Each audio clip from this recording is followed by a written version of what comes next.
Hey guys, what is up? Andy Bean with Beanero Outdoors. So thanks for all the support. First of all, I just want to say that, and thanks for watching. If you haven't already and you're not a member or a subscriber to this channel, hit that subscribe button right down there. Or if you like this video and you don't want to subscribe quite yet, hit that like button for me. Add a comment. A lot of y'all have been adding comments. I greatly appreciate that. I will always do my best to get back to you as quick as possible on the comments to let you know.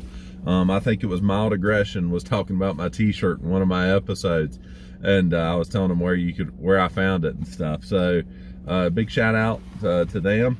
Appreciate it. Thanks for the support though that keeps coming in, and keep subscribing if you can. I appreciate it. So this is going to be a three-part video. So you're wondering, you're like, why is he in a truck?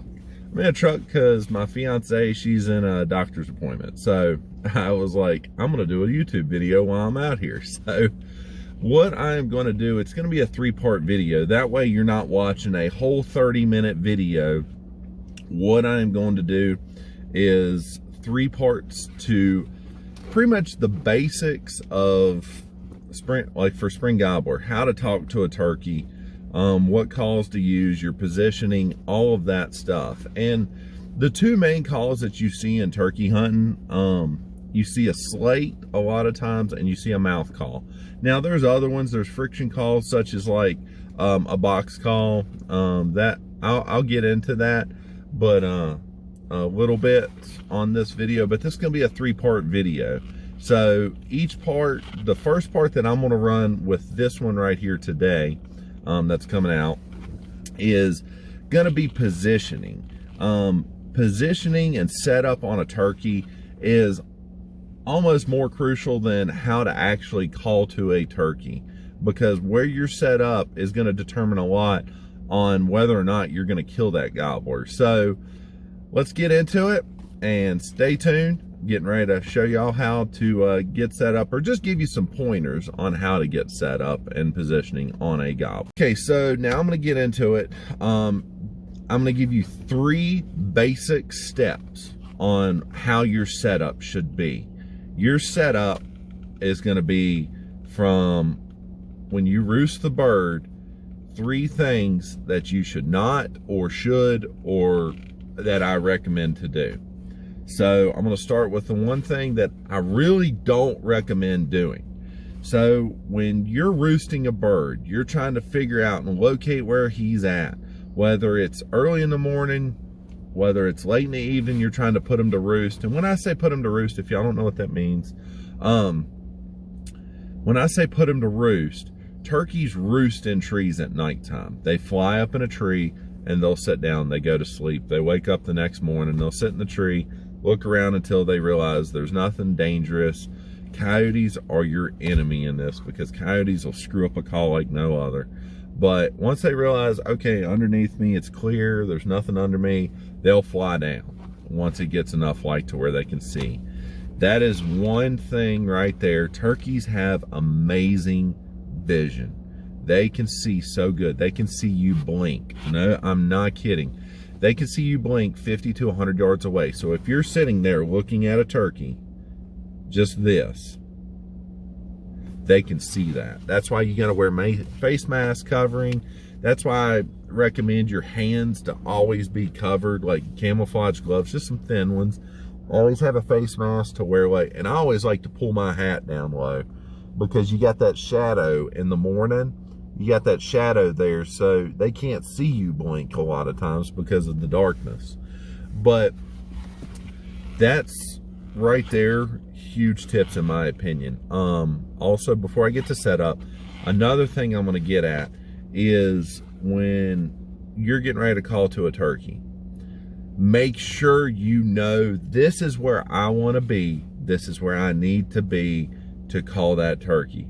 Because as soon as you open your mouth and you let out that call, turkeys have the best pinging ability to ping where you are at. They know exactly where you are at. They have a built-in GPS. They know exactly your coordinates of where you're calling. They know within 5 feet of where you're at in the woods. So as soon as you start calling, you have committed. You have committed. I would recommend not moving as soon as like you start hunting him and the process is on.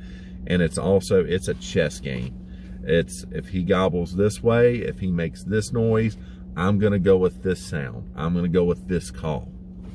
So I'm gonna get more into the other videos on how to call and what each call means in human. So, but first, as I was saying, when you roost that bird, you know where he's at. He's gobbling. What I would recommend is never call a turkey downhill to you. I mean, if you have to, and that's the only way you have to, then, I mean, that's what you got to go with.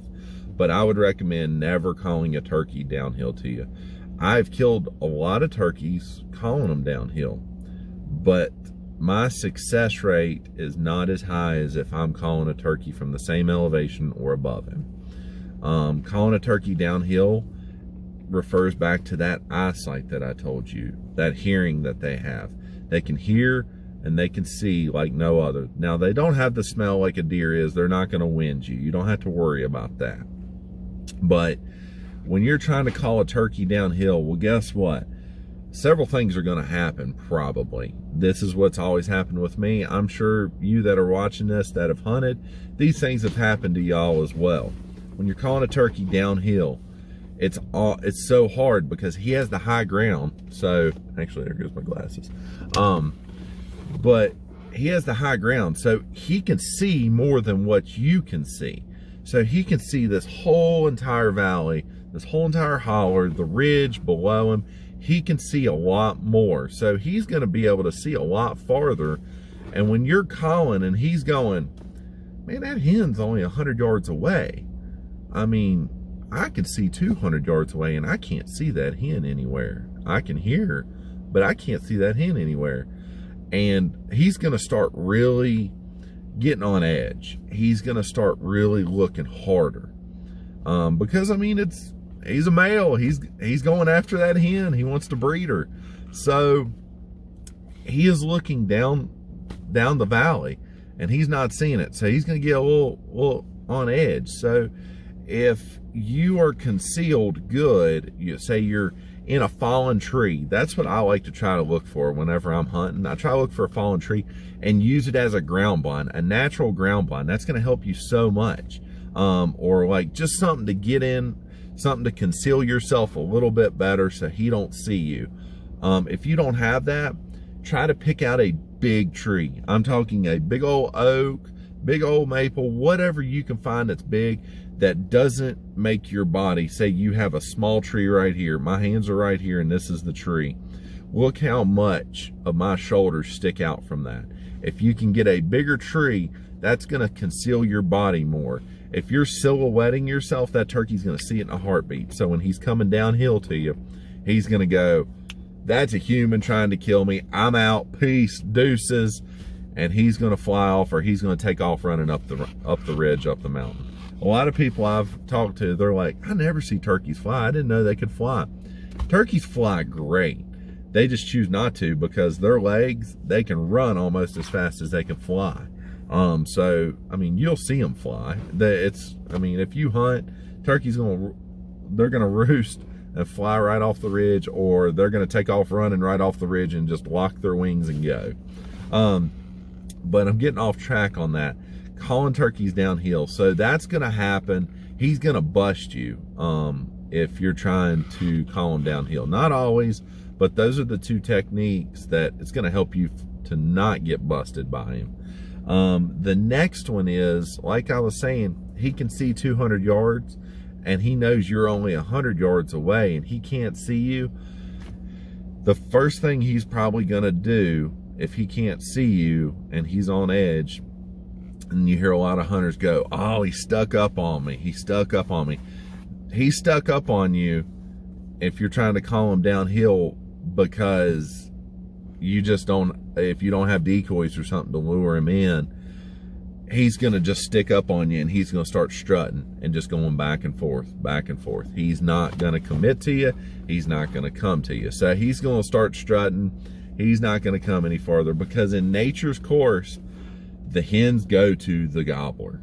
So when you're turkey hunting, you're trying to make that gobbler do everything opposite of what nature and he is used to.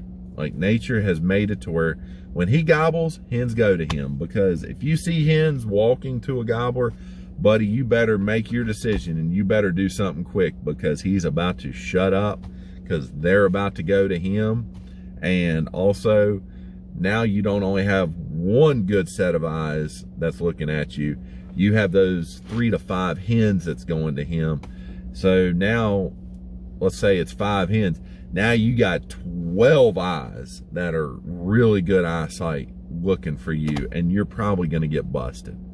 So calling a turkey downhill, I would not recommend it. Those are just kind of the basic reasons why you don't want to call a turkey downhill.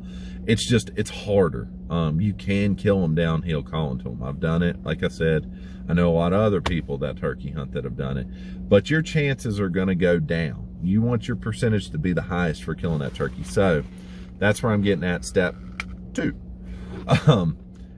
When you're going after a turkey, you hear him and he's up high. Whenever you hear that turkey up high, they're always going to try to locate themselves up high. They're always going to try to project themselves 365 degrees out if they're roosted. So what I would recommend, if that turkey is here, I'm going to get like this, and you're right here, you're going to want to try to work your way, like go up to a certain point, but then try to start working your way around them to where you're almost out of hearing distance where you can't hear your steps, but you're trying to also get as close as you can to that turkey. And you want to be parallel. If it's going up a ridge, you want to, turkey's here, you're here, you want to be parallel with that turkey. That way, like I said, when you call, it's game on. He knows exactly where you are. So when you call, he knows, oh, that hen is straight away this way. I don't have to walk downhill to her. I don't have to walk uphill to her. So he might, whenever he comes pitched off the roost and he flies out of the tree, he may go a little bit higher because he still has that high ground. Whenever you hear that, try to really listen to where he's at. Use your ears, use everything to your advantage. So as soon as you call to him, your chances of getting him to come to you are a lot better if you're even elevation as he is. So you're calling this way to him. And so calling that way to him is going to be a lot more beneficial than trying to call him downhill to you. It's going to be a lot harder to call him downhill. Calling him this way, he may, a lot of times turkeys, that's the one thing though about gobblers, that's the one con, and the one thing it may hurt you about calling same elevation. A lot of times, it's happened to me, it's happened to all kinds of hunters out there. If you're at the same elevation, what's going to happen probably is a lot of times that gobbler, if you're here, I'm doing my hands a little bit closer so I can use this as the gobbler and the rest of this side of the camera for me, but he's going to circle you. A lot of times a gobbler likes to circle because he likes to check out all around the area. So he's either going to go this way and circle you, and then all of a sudden he lets out that gobble and you're right here and you're going, oh crap, he's behind me, and you can't sit there, you can't turn around because he's going to see you and bust you. So you're sitting there and you're helpless pretty much if he rounds you, or if you can sit there and like slowly move and try to find where he's at, or he'll go this way. A lot of times a gobbler is going to try to circle you, and you always hear that. If you watch other videos, you'll be like, oh, they're going around us. Like you'll hear them say they're going around us or they're circling us. Gobblers will do that if you're at the same elevation as they are trying to call them. Well, and this is just on a ridge or even flat ground. They'll try to circle you. They'll try to flank you and come in from the back side of you because they want to make sure you're not a coyote. There's besides you, there's a lot of predators out there that's trying to kill that turkey, not just you. So that's the second step. Third step of your setup is what I would recommend is I always try to get above that turkey. So if he's on the side of a ridge or he's somewhere, I always try to get to a higher elevation than he is. If you can't do that and you're just in, like say out in the Midwest, you're just in flat land, you are in the prairies, you cannot get to a higher ground than him. But that's totally fine. But I always, if it's on a ridge or a hill or anything, I try to get above that turkey, because calling him uphill, he doesn't have, your percentages are the highest when you're trying to call him uphill to you. Now, I'm not saying get on the side of a ridge, it's like that, and he's down here. That turkey's not going to come up there, because they're not going to go up that barrier. It's just proven science almost. They're not going to come up the side of a freaking steep ridge. And so if you can get above him and you got that turkey down here below you, a lot of times that turkey's going to come straight up to you, because he knows exactly where you're at. So he's going to come up to you. He's not going to like try to circle around you. You're going to be able to see him a lot better too. You're going to be able to use your eyesight against him, because whenever you're up high, now you can see that 200 yards instead of the 100 yards. He can only see that 100 yards. So his vision has shortened greatly. Your vision has extended and gotten a lot more. So that's where calling a turkey uphill, that's what I recommend. Always try to get above that turkey if you're going to call him in. If you can't, you can't. Sometimes you just can't. Also, using a big tree, like I was saying, get into ground cover. Get something that's going to conceal you and help conceal you and keep you concealed, because just because it's camouflage doesn't mean it's going to work and keep you camouflaged. It's only going to help you a little bit. That's why turkeys, they work off movement. They're not colorblind like a deer. They just work off of movement. They can see awesome. I've always said if there was an animal that had the hearing and sight of a turkey and the smell of a deer, it would probably wipe out a human creation, because it was so smart and you'd never be able to hunt it or kill it. But also, so those are the 3 steps on your setup. Also, what I'm going to tell you too, just a couple little bonuses and add-ons. If you got a turkey, it's on the ground and you've got a creek or water in between you, more than likely your success of trying to call that turkey to get him to fly over, trying to get that gobbler to fly over, they don't like to fly. Once they're on the ground, they like to walk. They do not like to really fly unless they are in danger or they just absolutely have to. But danger is the biggest reason why they'll fly. They'll walk everywhere. They sprint like no other. They're very fast birds.